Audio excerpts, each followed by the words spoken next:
ETF index mutual funds నేర్చుకుని stock మార్కెట్లో రాణించాలనుకుంటున్నారా? వెంటనే ఈ నెంబర్కి కాల్ చేయండి.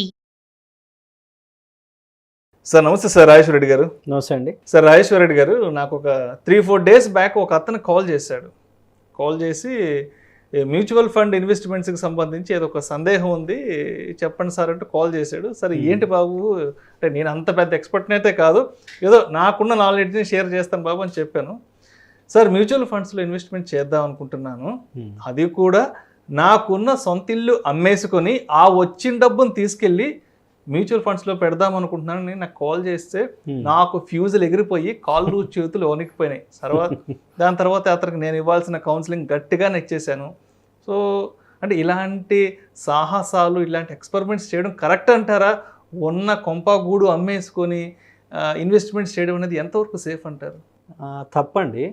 అంటే ఎందుకు అనంటే, మనము జనరల్గా ఇప్పుడు మీకు అడిగిన అతను ఎందుకు ఇన్వెస్ట్మెంట్స్ చేద్దాం అనుకున్నాడంటే, మేబీ ఎక్కడో ఏదో ఇన్ఫర్మేషన్ చూసుంటాడు, ఇంత రిటర్న్ వచ్చింది అంత రిటర్న్ వచ్చింది అని చూసుంటాడు. ఓకే, వచ్చింది. కానీ మన ఇన్వెస్ట్మెంట్కి పర్పస్ అనేది ఉండాలి. ఇప్పుడు సే ఫర్ ఎగ్జాంపుల్ ఆయన మ్యూచువల్ ఫండ్లో చేశాను అని అంటే, మేబీ ఎక్కడో ఏదో ఇన్ఫర్మేషన్ ఒక 10 ఇయర్స్లో ఇంత ఇచ్చింది రిటర్న్, 15 ఇయర్స్లో ఇంత ఇచ్చింది అనేది చూసి దాంతో ఇంపాక్ట్, దాంతో అట్రాక్ట్ అయిపోయి చేస్తా అన్నాడు. కానీ ఇక్కడ ఒక ఇంపార్టెంట్ పాయింట్ అండి, ఒక రిటర్న్ని చూసి ఏదైనా ప్రోడక్ట్లో ఇన్వెస్ట్ చేస్తే లాంగ్ టర్మ్ ఉండరు. ఎందుకంటే ఆ రిటర్న్ అనేది ఎప్పుడు వస్తుంది, దానికి మినిమం స్పెసిఫిక్ టైం ఉంది, దానికి ఒక 10 years ఉంటుంది, ఒక 5 years. ఎందుకంటే జనరల్గా మనం ఈక్విటీ, మ్యూచువల్ ఫండ్ అనే కాదు, స్టాక్స్ అనుకోండి, any equity, it takes time. అంటే ఈక్విటీ అంటే ఏంటి, ఇప్పుడు ఈక్విటీ స్టాక్స్ కొంటున్నాము, మ్యూచువల్ ఫండ్లో పెట్టినప్పుడు కూడా ఇండైరెక్ట్గా స్టాక్స్లోనే వెళ్తుంది. ఈక్విటీ అంటే ఏంటి, ఒక కంపెనీలో మనకు ఓనర్షిప్, వాటా తీసుకోవడం. ఇప్పుడు మనము ఈరోజు ఒక బిజినెస్ పెడితే ఎన్ని ఇయర్స్ అవ్వచ్చండి, మేబీ ఒక సక్సెస్ కనీసం ఒక 3-4 ఏళ్ళు వెయిట్ చేస్తే కానీ మనం అంటూ మార్కెట్లో ఎస్టాబ్లిష్ కాలం, ఏదైనా ఒక వ్యాపారం కొత్తగా స్టార్ట్ చేస్తే అంటే ఒక 100 వ్యాపారాలు ఉంటే మేబీ 1-2 ఇమీడియట్గా క్లిక్ అవుతాయి. కొన్ని 6 నెలలు పట్టచ్చు, కొన్ని సంవత్సరం పట్టచ్చు, కొన్ని 5 సంవత్సరాలు పట్టచ్చు. సో ఆ విధంగానే మనము ఇన్వెస్ట్ చేసినప్పుడు, ఈక్విటీలో ఇన్వెస్ట్ చేసినప్పుడు ఏంటంటే, మనము ఒక బిజినెస్లో పెడుతున్నాం, మనం ఒక బిజినెస్ ఓనర్ అవుతున్నాం. అదొక బిజినెస్ లాగా ట్రీట్ చేయాలి. దాన్ని ఒక స్టాక్ లాగా ట్రీట్ చేస్తే మనము క్యాలిక్యులేషన్స్ అన్నీ తప్పైపోతాయి. సో ఇక్కడ ఎందుకు ఇది చెప్తున్నాను అని అంటే, రిటర్న్ని చూసి అట్రాక్ట్ అయ్యి ఇన్వెస్ట్ చేసిన వాళ్ళు లాంగ్ టర్మ్ ఉండరు. మరి లాంగ్ టర్మ్ ఉండాలంటే ఏం చేయాలి? లాంగ్ టర్మ్ ఉండాలి అని అంటే మన ఇన్వెస్ట్మెంట్కి సైకలాజికల్గా, ఇమోషనల్గా ఒక పర్పస్కి లింక్ చేయాలి. అంటే ఆ పర్పస్ ఏంటి, మన ఫ్యూచర్లో వచ్చే ఒక ఫైనాన్షియల్ గోల్. అది ఏదైనా అనుకోవచ్చు. ఇప్పుడు ఒక 30 to 35 years ఇండివిజువల్ ఉంటే వాళ్ళ పిల్లల గ్రాడ్యుయేషన్ అనుకోవచ్చు, అదర్వైజ్ ఆయన హౌస్ కొనడానికి అనుకోవచ్చు, కార్ కొనడానికి అనుకోవచ్చు, అందులో షార్ట్ టర్మ్ లాంగ్ టర్మ్ అన్నీ చెప్తున్నాను, రిటైర్మెంట్ ఉండొచ్చు. సో ఇమోషనల్గా మనము దానికి, ఆ గోల్కి స్టిక్ అయి ఉంటాం. ఆ స్టిక్ అయినందువల్ల ఏంటంటే, నేను ఒక 15 సంవత్సరాల తర్వాత నా రిటైర్మెంట్ ఇంకా 15 సంవత్సరాలు ఉంది అంటే, నేను 15 సంవత్సరాలు స్టే చేస్తాను అక్కడ. స్టే చేసినప్పుడు నాకు అక్కడ రిటర్న్ వర్కౌట్ అవుతుంది.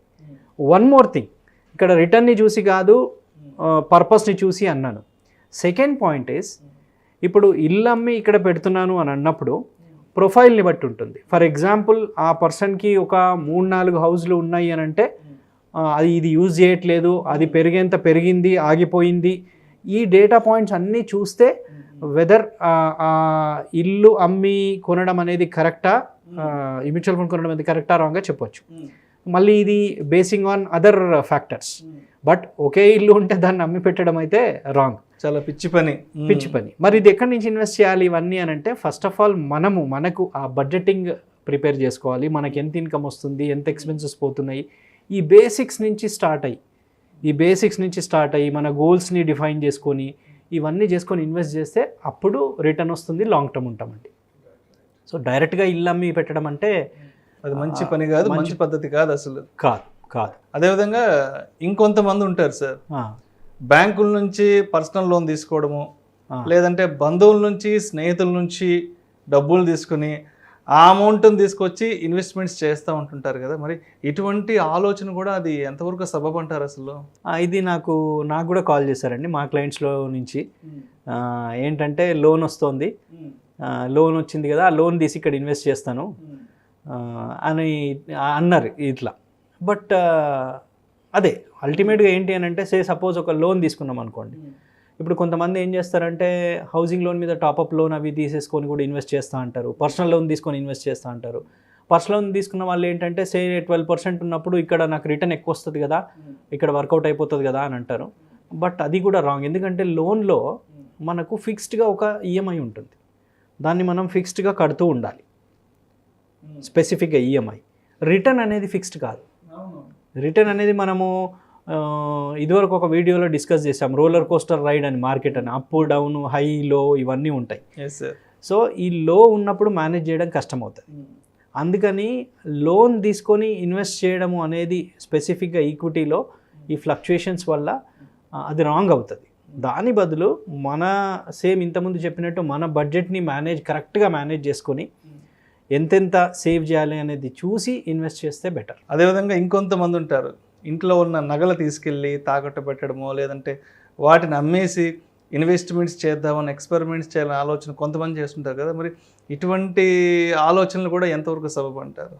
అవి కూడా రాంగే అండి. గోల్డ్ లోన్, ఎందుకంటే గోల్డ్ లోన్ మనకు 10%, 9% ఉంటుంది బ్యాంక్లో, ఓన్లీ ఇంట్రెస్ట్ కట్టాలి. అది ఇక్కడ పెడతారు. అంటే ప్రాబ్లం ఏంటి అని అంటే స్టాటిక్గా రిటర్న్స్ వస్తాయి మార్కెట్లో, అది వర్కౌట్ అవుతుంది. బట్ ఆ స్టాటిక్గా రిటర్న్స్ కావు. అంటే మినిమం ఒక 5-6 ఇయర్స్ మనం ఇన్వెస్ట్ చేయాలి. మరి ఆ 5-6 ఇయర్స్ అక్కడ ఇంట్రెస్ట్ కానీ ఈఎంఐ కానీ కట్టే కెపాసిటీ ఉంటే లాంగ్ టర్మ్లో ఏదైనా వర్కౌట్ అవుతుందండి. కానీ ఆ లాంగ్ టర్మ్ ఉండరు.